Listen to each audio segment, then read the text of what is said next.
Ang intense ng mga kaganapan ngayon sa abot kamay na pangarap sapagkat manginginig sa takot si Moira dahil sa mangyayaring hindi niya inaasahan.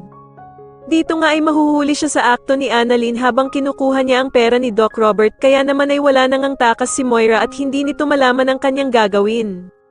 Samantala ay masisira ang mga plano ni Moira dahil sa makakabanggaan ni Bala Hadja si Annalyn at dito nga ay mukhang namukan nga daw siya nito.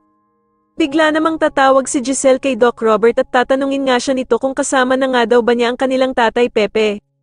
Pero sasagutin naman siya ni Doc Robert na hindi pa daw niya kasama si Lolo Pepe at nasa basurahan nga daw ito sa tapat ng pinto.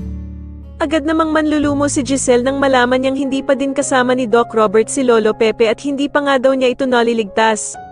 Samantala ay mukhang lalaki ang chance ni Lynette na makatakas sa mga tauhan ni Moira dahil sa makikita siya ng kanyang kaibigan na si Doc Enriquez. Subalit magbabago nga ang isip ng mga dumukot kay Lynette at dito nga ay hindi na pera nito ang gusto ng mga tauhan ni Moira, kaya naman ay magpapagawa na naman sila kay Lynette ng iba. Sa kabilang banda naman ay laking gulat nila Nurse Ibon at Doc Enriquez nang makita nilang dalawa si Moira sa loob ng palengke. Dito nga ay magugulat silang dalawa at magtataka kung bakit nga daw nandoon ang bruhang si Moira. Manginginig naman sa takot si Moira at hindi nito malaman ang kanyang gagawin dahil sa wala na nga siyang takas sa pagkakahuli nila Annalyn sa kanya.